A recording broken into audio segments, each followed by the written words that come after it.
All right.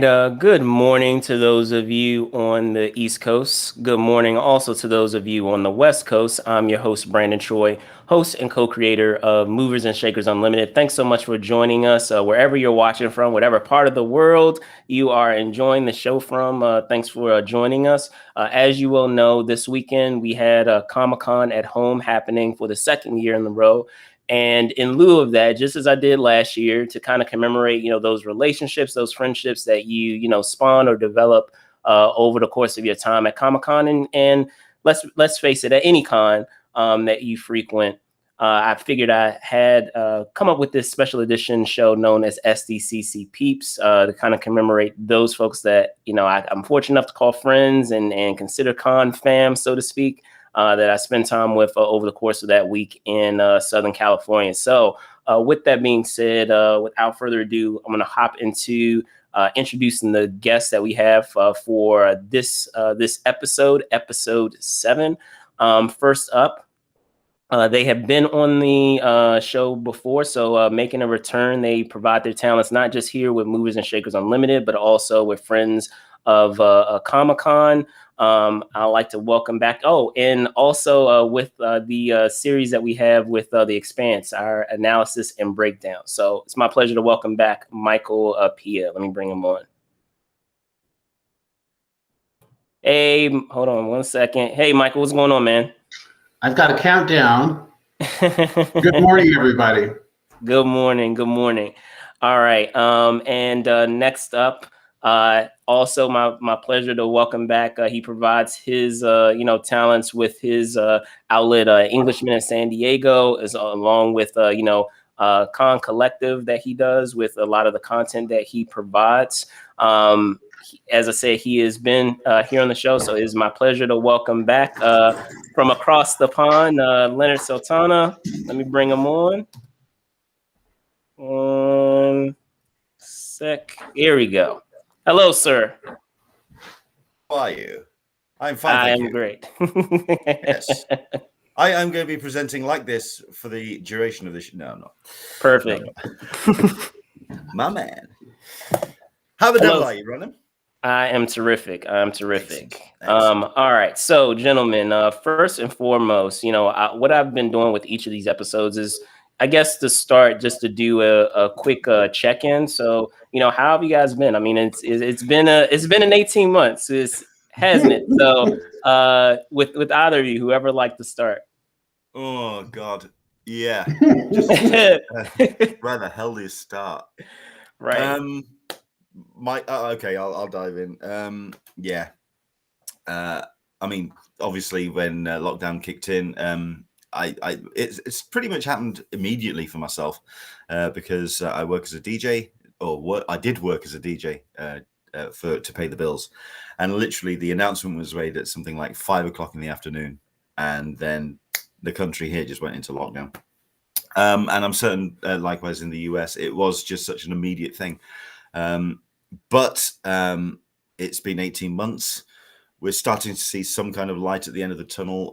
We are starting to see some developments with numbers with people who are taking the vaccine, and we're starting to see what I'm really encouraged by, even though there's been so much noise about people wanting to get rid of the mask mandate, there's a lot of people who are accepting that this is something that we have to do because the numbers are still quite high. We're not out of the gate yet. Yeah, not out of the woods by any stretch of the imagination. So I'm encouraged by, certainly when returning to conventions, I'm seeing mask mandates being introduced and enforced. So that's encouraging. But for myself, I changed I had to change my entire lifestyle. Both my wife and my father did contract COVID, both reacting in wildly different ways.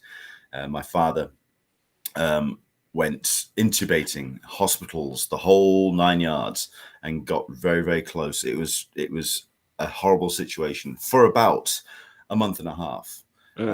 He had recovered from that since then.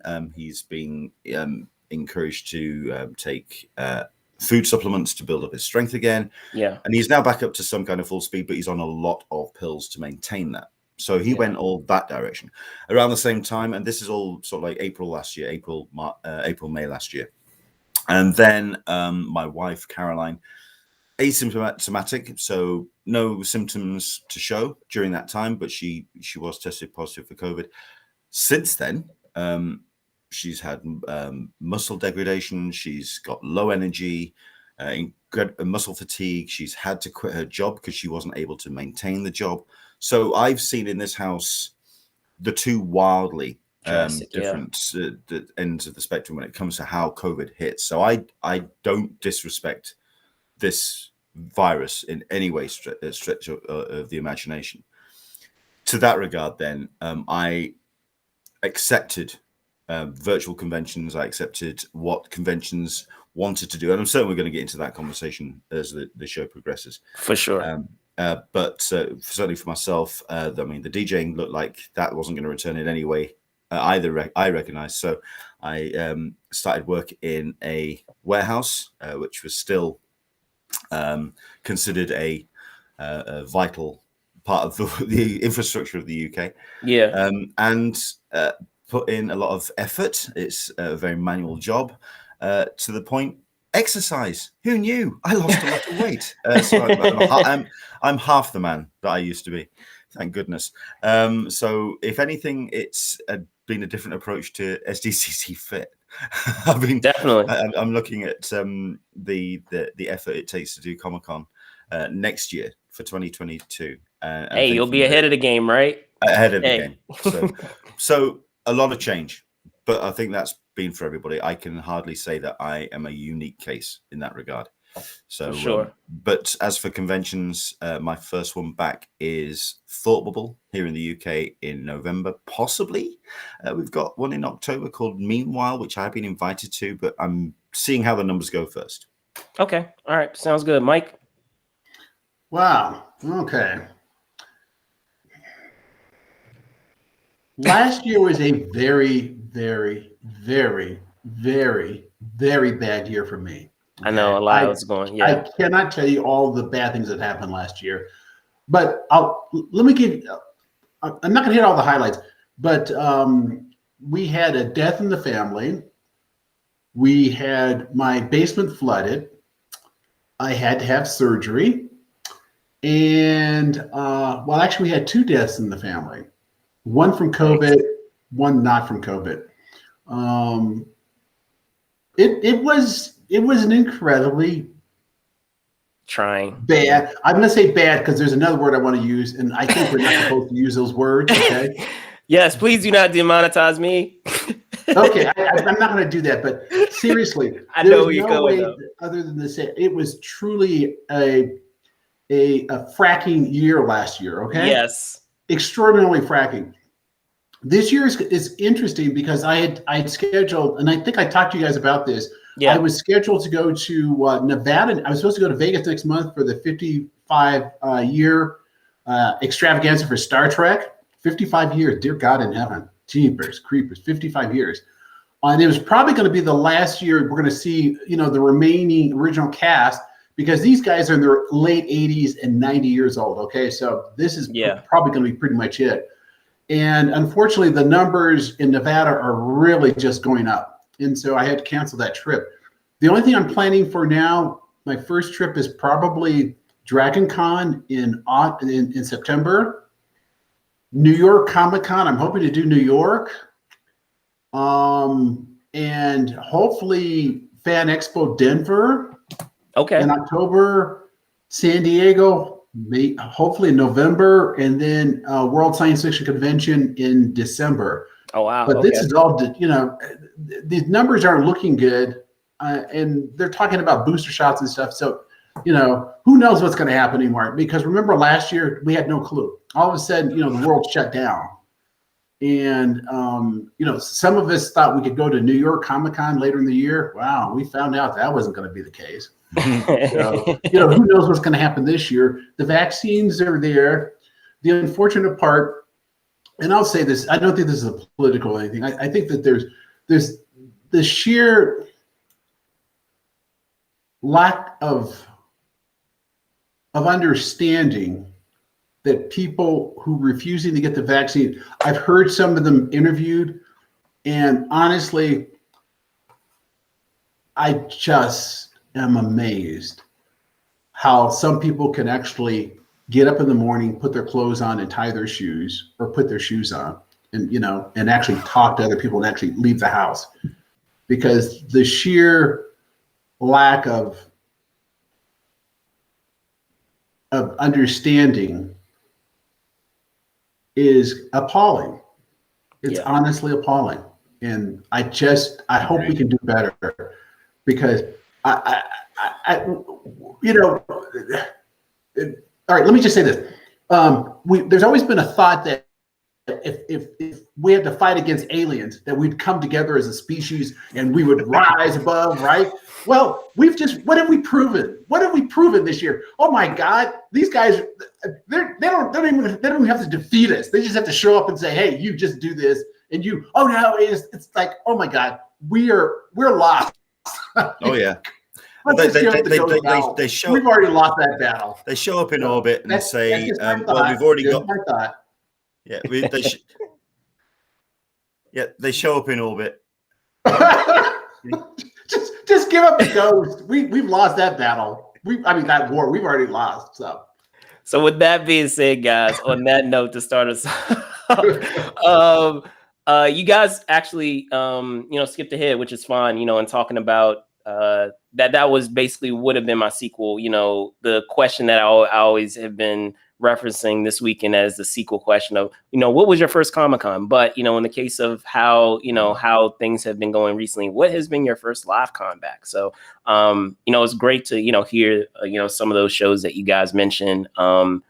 It'll be interesting next month will be, and it's still up in the air on what will ideally be my first con, but they will be more than likely happen next month, whatever that show is.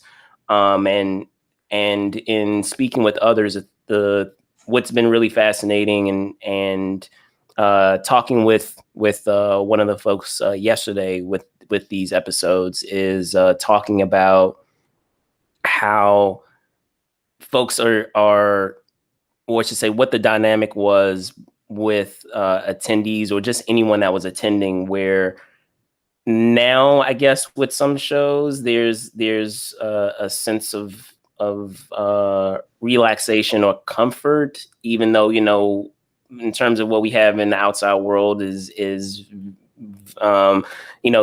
drastically different. And with those first initial shows, perhaps a couple of months ago, there was kind of still that uneasiness where you had folks that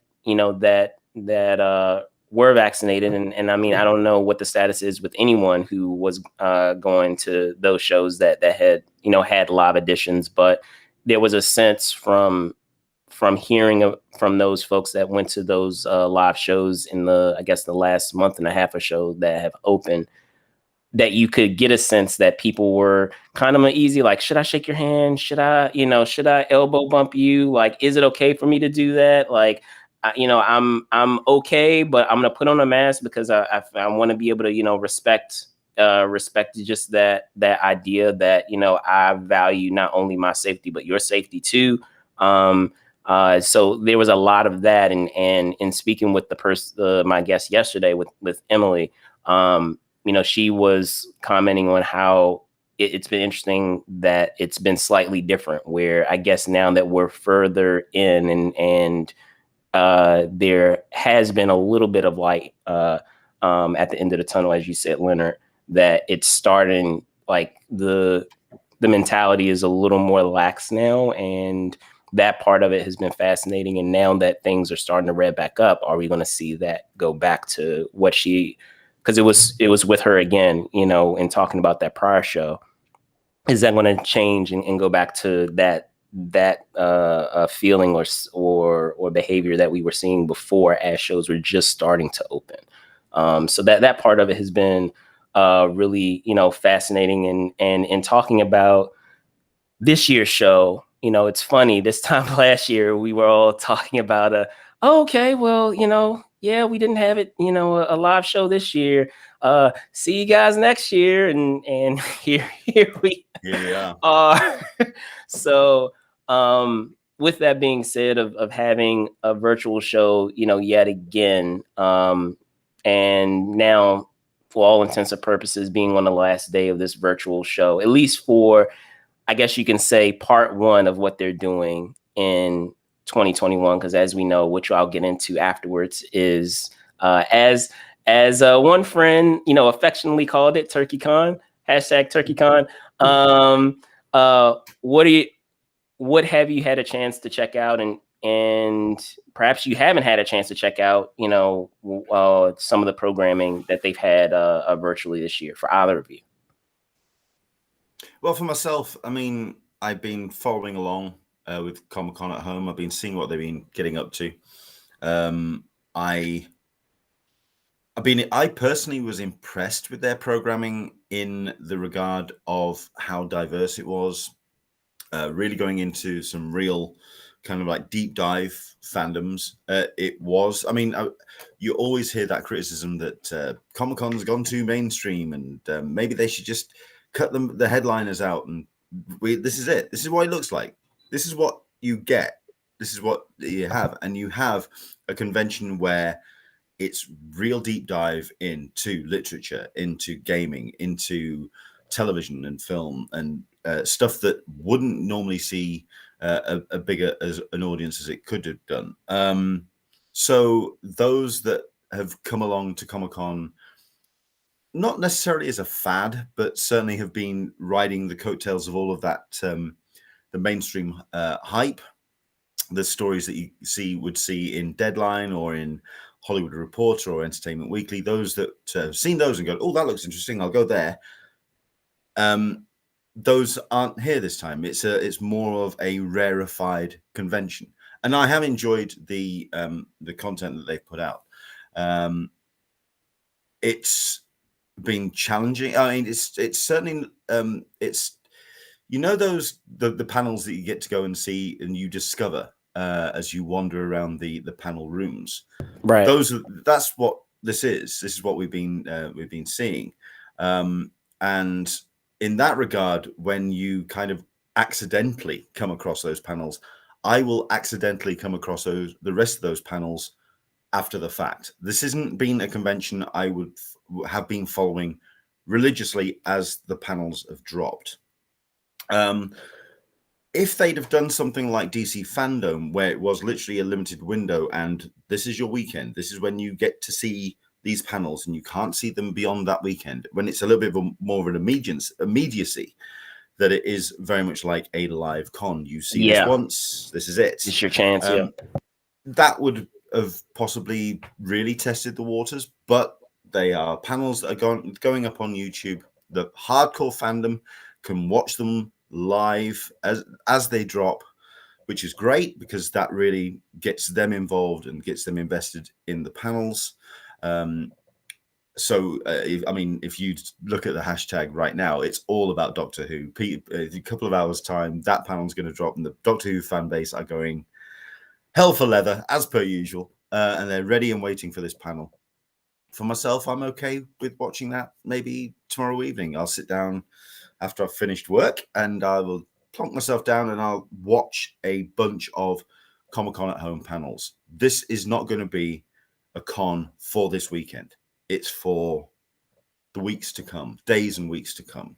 Does that make sense? It's not. Yeah. It's not just for 23rd, 24th, 25th. It's more of a transitory affair. It's more ongoing. I hear you, Mike. Well, I've actually I've only been able to watch like 3 so far because I've been running around doing some other stuff. But you know what the best part about this is, the worst and best part about it is you can watch it anytime. So there are things that, one of the worst things we know about San Diego Comic-Con is at any given time, there are 5 places you want to be. You really want a clone, right? Yeah. And I fortunately ran across a panel that was, literally eye-opening. I wanted to take notes. It was that good. It really was extraordinary. But what would have been more extraordinary is been able to talk to these people, because what they were talking about was just so amazing. And in which case, I'm actually talking about there was something called Beyond Star Trek, Menagerie, and The Expanse, obviously because of The Expanse, I'm listening to it. But what happened is they actually talked about space law, real space law. These literally are the people who helped negotiate some of these so-called space treaties, right? You know, the low Earth stuff, moon, these basic treaties or, understandings between nations about what's going to happen in space. I mean, they literally had people who helped some of this, negotiate some of these things. And it was extraordinary, wonderful. If nothing else, everyone needs to look at that. And that's the best thing about this, is that you can finally get all those panels that we wish we could get to, but because of time constraints, we couldn't get to. Of course, the bad part is we can't ask them questions. And as you're watching the best panels and you're watching this, you miss being able to ask questions. And because sometimes fans will get up and ask the really deep kind of questions where the panelists would say, "My God, that's actually a really excellent question. They meant it." And you would get insights into what's happening, insights into the characters, insights into how these laws were made. I mean, just extraordinary things. And you can't get that when something's already pre-done. But I do want to say this. There, in some of the panels I've watched, they've had real, great interviewers who love the material and they know it really well, and they asked really excellent questions. And it's wonderful to see people who love something talk to the people who can give you some information. Definitely. I think when you've got billionaires going up into space as well, space law is something we all need to be a little bit more aware of. Yes. When they're starting to colonize, when Amazon and Tesla start colonizing ahead of us, ahead of NASA, that's when we need to start bringing the lawyers in. Well, no, Leonard, you got it exactly right, because to me, is it obvious to anyone else that the first people who are going to wind up staying on the moon are old rich people? I mean, no, I'm not trying to be rude. Old rich white people. Probably, but it's going to be old rich people. The reason why I say that is because the lesser gravity. And when you get to be 80 years old and you can live, if you can survive the flight there and live in 1/6 gravity, you're gonna have a bunch of old rich people living on the moon. I mean, these people will be like 120, 130 years old, because it's they're gonna have a special science of I truly believe that's going to be the first, because right now we're seeing who's going to space now. Rich people, okay. Who's going to settle on the moon first? It's not going to be the scientists. I still say it's going to be the rich people. Okay, just mark my words on this one. It'll be old rich people, and I can get real cynical. They'll be late. They'll be living to 150. I can get real cynical about this. You could look back a couple of years at the land grab of islands down by New Zealand, or so like small little enclaves where the rich people will go when the apocalypse hits. The apocalypse has hit and they've gone, oh, right, okay, it can still reach New Zealand. We've got to go into space to escape this stuff. Okay, just let the poor people die. We'll go up to space and we'll go there. We'll be fine on the moon. So yes, that's the cynic in me now. Wow, this has gone an interesting place. This is going by the wayside. But with that being said, guys, switching gears to TurkeyCon. I gotta get away from saying that, but I you know who you are. I blame you, Sdcc peep individual who came up with that term. But anyway, what are your thoughts on the fact that they decided in Comic-Con, Comic-Con International decided to do they're doing something unique this year where they're doing a split, if you will, of having their virtual show as they did last year. But I guess you can kind of say a test run. That's what it seems like it is, by having a show on Black Friday weekend. What are your feelings on it? Are you planning on attending? Probably you're not planning on attending. Like, where do you stand on it? Michael? Oh, okay. Certainly I think as a local, you may have the better perspective on this. I plan to go. I'm in Colorado Springs now, but I still plan to go. I understand that a lot of people are very upset with the timing. Okay, my feeling always about something that's voluntary is it's voluntary. It may not be convenient for you, but big shock, everyone. The world doesn't revolve around you. I don't want to sound harsh, but that's just true. It doesn't revolve around any of us. Could the timing have been better? Yeah. And in fact, a lot of people have said, well, why didn't they do it on, the Halloween weekend, which, it turns out Fan Expo Denver is doing that holiday weekend, but that would have been an excellent weekend. And my understanding is that there was no consultation with the studios or any of these other, the vendors or anything like that they kind of came out of the blue with this, which strikes me as a very odd way of doing business. But I don't know if that's true or not. This is what I've heard. I haven't talked to anybody personally who's actually was there making the decision, so I don't know. I do think that the timings is not the best. I think it would have been better earlier in November or at the end of October. But again, it's one of those things where people can make a decision. Is this something they want to do? And the other thing that Comic-Con talked about too is making it more of a local thing, and in which case, the people pop down for the day. If they want to come down for the day or for the weekend, they can do it. Not all of us go shopping on Friday. I'm not doing crazy people. I'm not doing crazy people. Not doing it. Okay. So I'm flying out. I'm planning to fly out on Thanksgiving.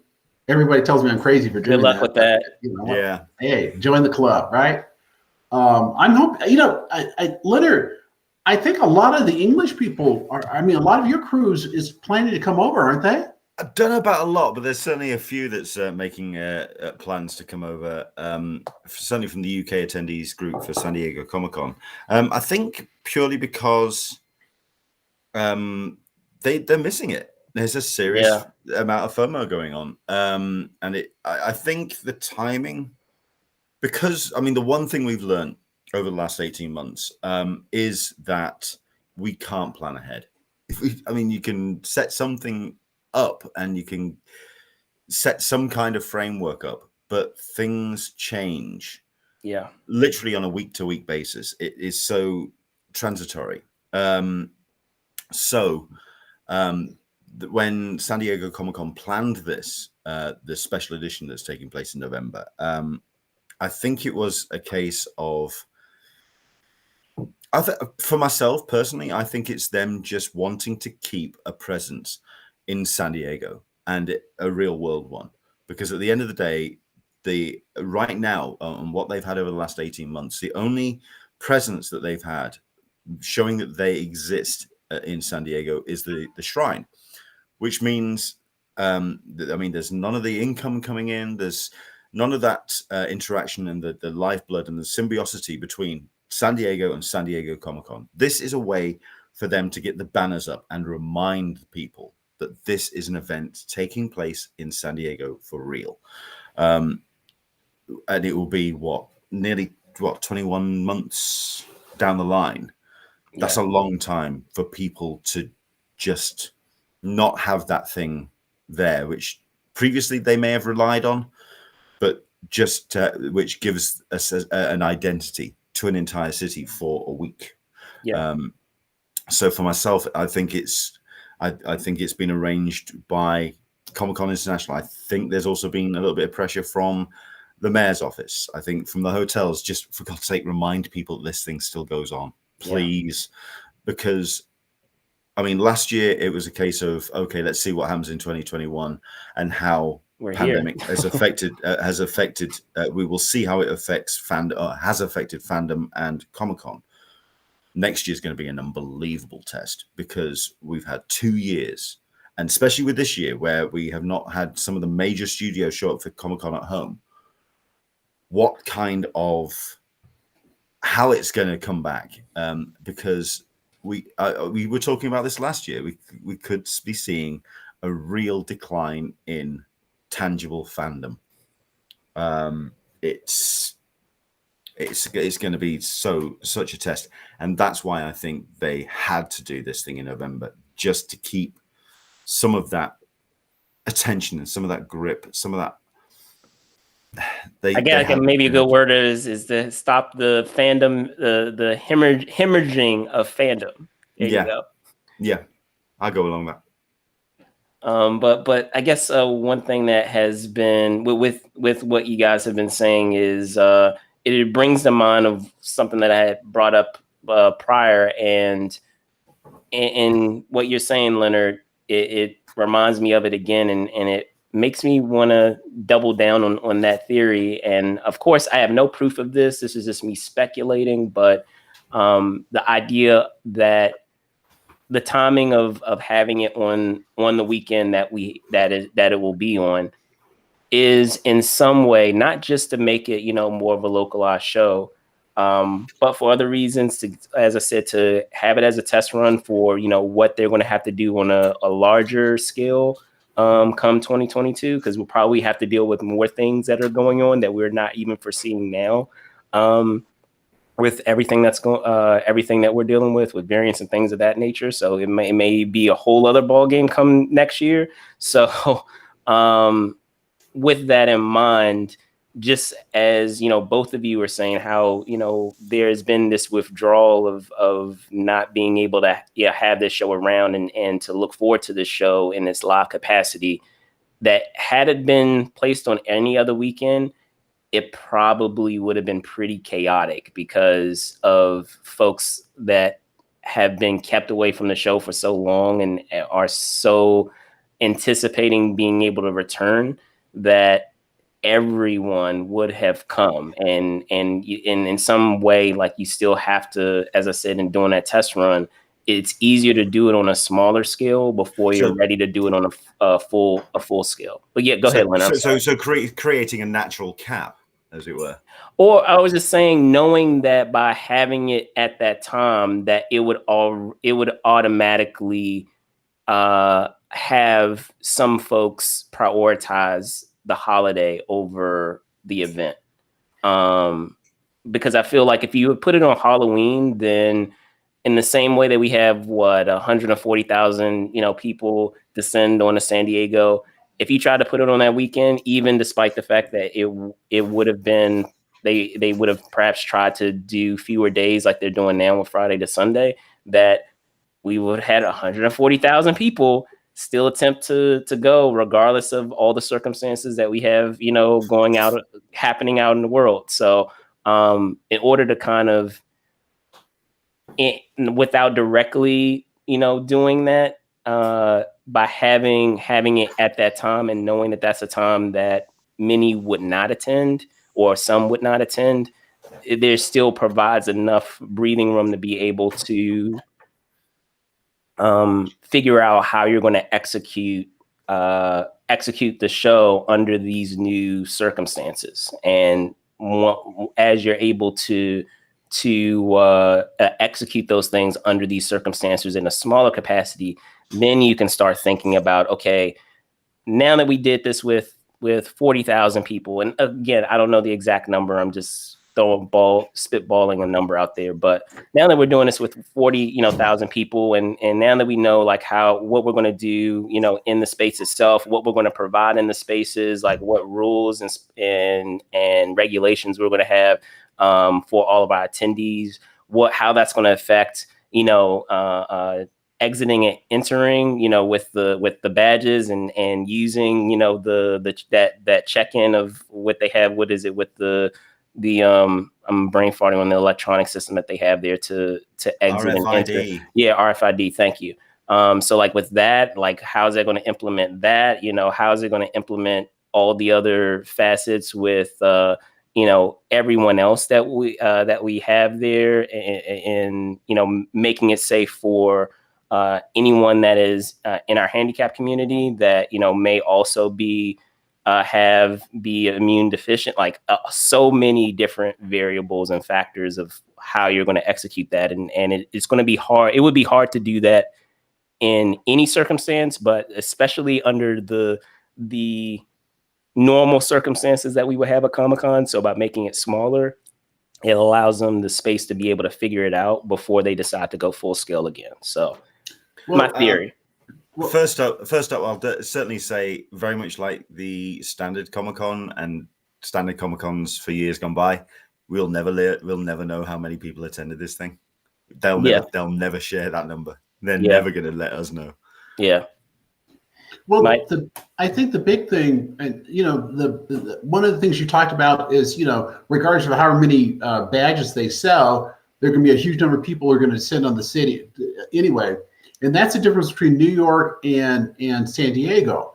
They may have equal numbers, but the thing is, San Diego, when Comic-Con happens, it's the entire city feels it. But is that different? Is that New different? York is indifferent. I mean, seriously, that town is indifferent, to the fact that New York Comic-Con is going on there, because everything still runs as normal. I mean, when you walk around the city, is that different? The feeling I get is like, oh, well, hi, and then they got to go about their business. But San Diego, the whole city, For the summer one, yes, and for the standard con, yes, but there's not going to be as many. Well, if at all, there's not going to be any off-site. It's all going to be within the convention center. So that idea of people descending on San Diego, I don't think is going to apply for this particular event. Personally, I don't think it's going to, because when, like you say, it takes over San Diego, it takes over Gaslamp, takes over the green outside of the Hilton Bayfront, all of those transitory areas, those satellite attractions, fine. People do come into town that don't have badges just to bask in the glow, as it were. I don't think that's going to apply for this one. It's all going to take place in the convention center. Well, I have a friend of mine who lives in San Diego right now, and he's not convinced it's going to happen with everything that's going on right now. So he's not convinced it's going to happen. So I don't know. What are you hearing, Leonard? I mean, are you hearing? Well, I mean, I've been hearing that as well, but that's more from fans speculating. At the end of the day, we've had the convention center this weekend changing the lights in the sales pavilion and being very insistent. No, this is happening in November. It's still happening. You've got Comic-Con International. You've got CCI that are insistent it's still happening. And I guarantee every other business that's got their finger in the pie of Comic-Con, they're going to be thinking it's still happening. I guarantee this will go ahead. And to be fair, go ahead. I was going to say, to be fair, like from at least under the circumstances with the other populations that we have, like we have, those that are going as guests, those that are going at Artist Alley. I guess that I had on Emily, like who a lot of times she'll either go as media or she'll go as a comic creator. Like so far right now, the intention is that it's still happening and people are talking about getting tables and still, going there. So, at least as it stands now, that is the plan. It hasn't been any indication, at least from the folks that I know, that would typically be guests or be an Artist Alley in those capacities, have heard anything, to the contrary. So yeah, with that in mind and that idea that we have this, express version of the show, if you will. And thinking of, and I know I kind of teased it a bit, but maybe there's some other thoughts that you guys had on it, is to close just that idea of, and I think you brought it up at the top, Leonard, that idea that we're in a world now where things are not, as you can't really anticipate things in the way that we, normally, have been, just with how all the things that we're dealing with. So with that being said, are there some things that you foresee or that you theorize going forward, and just from your respective experiences with upcoming shows and what you're seeing, and perhaps with things that we may come across going forward that will stay the same with our cons and things that may forever change that we will never get back? I know, a little scary to think about, but yes. It's a big question. Final thoughts? We've finished already? Bloody hell. For myself, I think that we're going to be seeing the studios coming back. I think we're going to be seeing more investment in Comic-Cons, because the one thing that I think the studios have noticed is that when a project has dropped over the last 18 months, the shelf life is drastically been reduced. The conversation has vanishes very, very quickly. It's almost like smoke in the air. It just wafts away incredibly fast. We are several weeks out of Loki, and the conversation has dropped. The conversation for Loki dropped within the week, I'd say. Well, admittedly, that was possibly not the best example, because there is a baked-in fan base that will continue the conversation. But with other projects and with other TV shows and other elements that are discussed and celebrated at San Diego Comic-Con and comic conventions, the thing about Comic-Con is it develops that relationship with the show, with the fans, and it develops an ongoing conversation. And in the previous years, when you get excited about something at Comic-Con, you find like minds that get excited about something at Comic-Con, and the thing barrels, and it just keeps going. And that's all good certainly for like streaming services, Amazon, Netflix, etc. And they've seen it. They've seen, if you invest in something at Comic-Con, you've got a built-in PR machine that's just going to continue the conversation without you even having to do anything. You get them talking, they'll do the talking for you. We've had no greenhouse to percolate that conversation, and they've seen it. They put a lot of time and money and effort into something, and the air goes out of the balloon a lot quicker because there's nothing to maintain that conversation. Right. I think we're going to see the studios coming back because they want people talking about The Witcher 3 weeks after it drops. They want to see people talking about the show that they've just spent tens of millions of dollars on. They want to see people watching it way past. They want people to watch Jupiter's Legacy not 3 days after it's dropped. They want to keep people watching it 3 weeks after it's dropped. That's the relationship that fandom is created at a comic convention.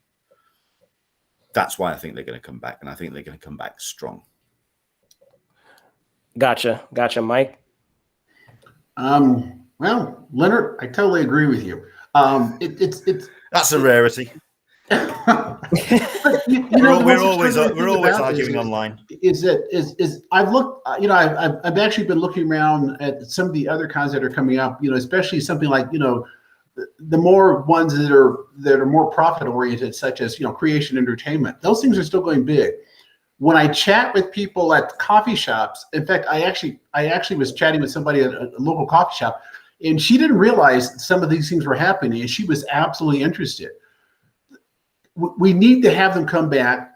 I think we're in a dormant stage. I'd like to believe that that's all it is a dormant stage. We're waiting to bloom again, or for us to grow. I think what this thing has taught us is that the fandom is huge. We need a place to go. We miss it, and we're waiting to go back again.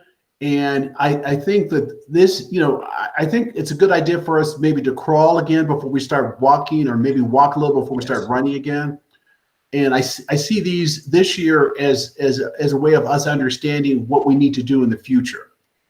I think that the demand is still there, and as an example, the Star Trek show I was going to go to next month, they had gold tickets that sold for like $1,200. Whoa. Did you hear this? $1,200? No. They were sold out. Wow. Sold out. Okay. So the interest is there. Don't ever doubt that interest is there. Okay. we're like the what do you call it? That one generation that where all the money is. Well, guess what? We want to spend it before we die. Okay, and so the cons are a place for us to go and have a good time. I do believe it's going to come back big time next year. I think we, as a species, we have to do something smart, and which I know that's not going to happen. But we, as a species, we've got to do something smart, and we've got to do better. But the energy and the love of the con is absolutely there. There are people who want to go. I talk to people all the time like I said, when I go out to coffee shops and stuff like that. They want to go. When I bring it up, they all want to. They're all going, oh my God, they're happy. I'll go. So we're just waiting. The desire is still there. But as a species, maybe we got to do something smart too. So I think that's let's see what happens. I think you're right. I mean, certainly in regards to the organizers, they've got to be smart. I'm really disappointed with ReedPop and the way that they're reacting. I can totally understand as a business that they need their money. They've invested time. They've invested a lot of time and money in this fandom, and they need their money back. So they've been doing things which have been really kind of, oh God, we need the money back. We need some money flowing through the till, please. So that has been a bit disappointing. Creation in some regard as well. They've been kind of reacting a little bit mercenary. But it's 18 months and there's only so much generosity that they can afford. And they are a business. That's why San Diego Comic-Con is a different animal. Dish. It's a different animal. It's a different petri dish to this, because at the end of the day, it is a non-profit charitable organization with a large bank account, with a large bank account. Let's be fair. But even their money has depleted. They had a massive war chest, which the last 18 months has taken a mammoth knockout of. They need that money coming through the door. So the organizers have got to be smart. The fandoms have got to be smart, because you're talking about that there's interest there, but I think the interest is going to be more rarefied. I think we are going to come back to more the fandoms. It's not going to be as kind of passing trade as we've had in the last decade. It's going to be more really invested fans. That's great, because it's kind of like it's taking some of the water out of the cordial. It's just going to be the concentrate now. It's going to be very sweet. It's going to be very bitter. It's going to be very strong for the next couple of years. But that's great, because it'll jolt us up. I think there's a real potential here for us to kind of kickstart something very exciting. Definitely. But you're right, Michael. We've got to play it safe. We've got to not play it safe, play it smart. Because if we're not, next year is going to be such a test. It's just going to be such a test. I want next year to be here so badly, just to see how this is going to play out, because I can't wait to see how both the fandoms and the organizers are going to play this out, because it's going to be such a tough test for everybody. Well, two things. So first, like thinking back, quickly on the show that's happening in November. I guess another thing that I'm really fascinated by is I'm just going to be interested to see how many people come, and then I'm really going to be interested to see what panels are going to look like. And it's going to be really weird. It'll be an interesting dynamic of seeing how Hall H is during this November show. I don't think there'll be a Hall H. No. Okay. I don't think there'll be a Hall H. It's unlikely they'll have an Indigo. I think they'll really well Ballroom play 20. On Ballroom 20. Okay. Yeah. I agree with you on. But remember this, though, guys. New York sold out all their tickets. So whatever San Diego is going to do, it's going to sell out. There's no doubt in my mind it's going to sell out. The question is, again, we don't know what that number is, and we don't know what that number is from New York either, right? And I'll throw another monkey wrench in that, guys. You forget that we have folks that they bought their tickets and they still can use it for either the November show or they can use it for the 2022 show. So, you have that caveat there too, of in terms of what you were saying, Michael, of folks that would be in attendance. So that part of it will be interesting to find out as well, to see who decided to use what they had from for 2020 towards this 2021 show, or decided to hold it for 2022. So I plan on finding out about that. I find that what the decision was on that to be fascinating too, and like the statistics of that. But in terms of the future of cons, based on everything that you guys have said, I guess, and again, I don't want to put this out into the universe, but I mean, it may just be a reality, is I'm hoping, based on what we have seen the last 18 months of how a lot of brands have gone more niche and have done their own thing, that means, that's a window into what it will be like going forward, and that we won't have Sdcc act as that umbrella that provides all of that. Because I don't know about you guys, like, and mind you, if the reality comes and we are faced with that, it is what it is. I kind of take it as it comes. But can you imagine having a live San Diego Comic-Con, having a live DC fandom show, having a live Marvel show? Like, I'm just saying, like, and I love DC fandom, but like, if you split up like all of those different fandoms and they manage to do their own shows, that is a scary thought, because it's already a huge undertaking to go to Comic-Con.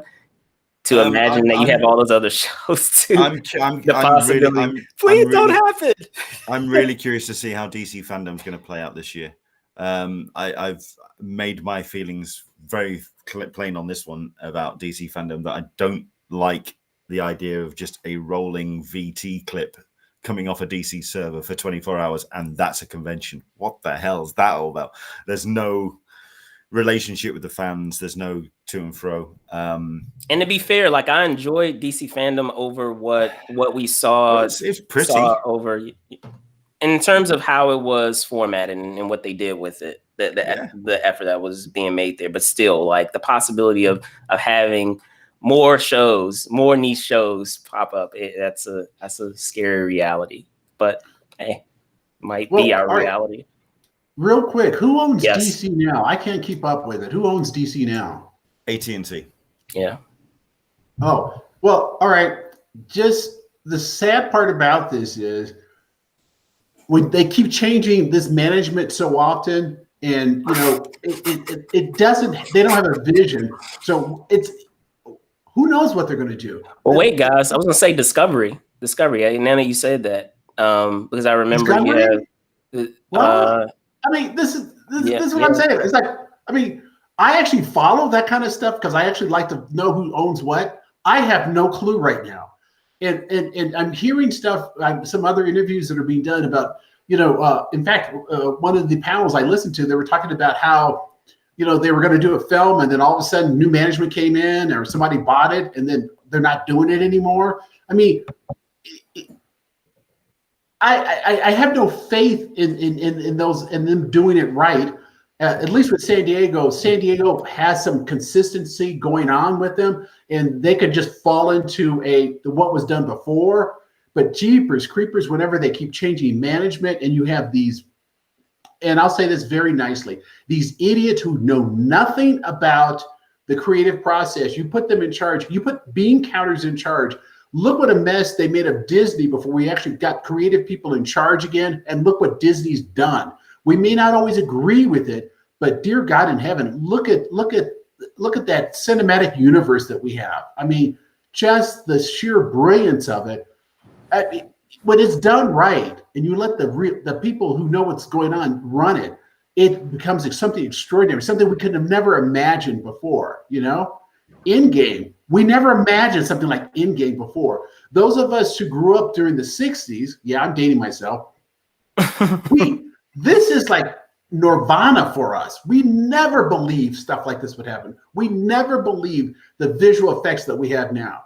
We never believed, when we saw Star Trek, the visual effects on Star Trek, we loved it. Oh my God, we have a sci-fi show. So now look where we've progressed. So my only hope is we can, in San Diego, when people forget, San Diego made all those other cons. San Diego is the OG. Okay, it is the OG. No ifs, ands, and buts about it. Everybody else needs to bow down to San Diego for what they did for fandom and what they did for seriously. Am I wrong? Am I wrong? No, probably no. It's the first and the best. But now it's a case of how it responds to the new kids on the block. Mm-hmm. And the new landscape, new circumstances. And the new landscape, absolutely. So with that being said, well, go ahead, Mike. Go ahead. No, just my final thoughts on it, yes. Right? Just, yeah. We got to give homage to the OG, and that's what we're doing. Okay. Fair enough. Well, with that being said, I want to thank you, gentlemen, for hopping on for this episode of Sdcc. Peeps, really do appreciate it. I've said it once and I said it again. Like, I miss being able to, hang out. Hopefully come next year, we'll be able to all do it in person. Before I let you go, can you tell folks where they can find you? For myself, it's an Englishman in San Diego. So if you search on most social medias, you'll find me there. And if you look for Twitter, it's Englishman Sdcc.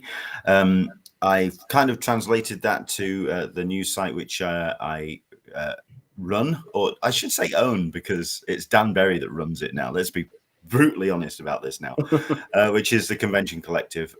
Yes, the intention was to make it more about conventions, news, and updates, but we haven't had the staff, the time, the ability to invest in really focusing on that. So it's turned more into kind of like a pop culture review site. So we're reviewing comics, TV, film, and the things that we're doing on the Spotlight page of the Convention Collective has been absolutely joyous. We're also doing these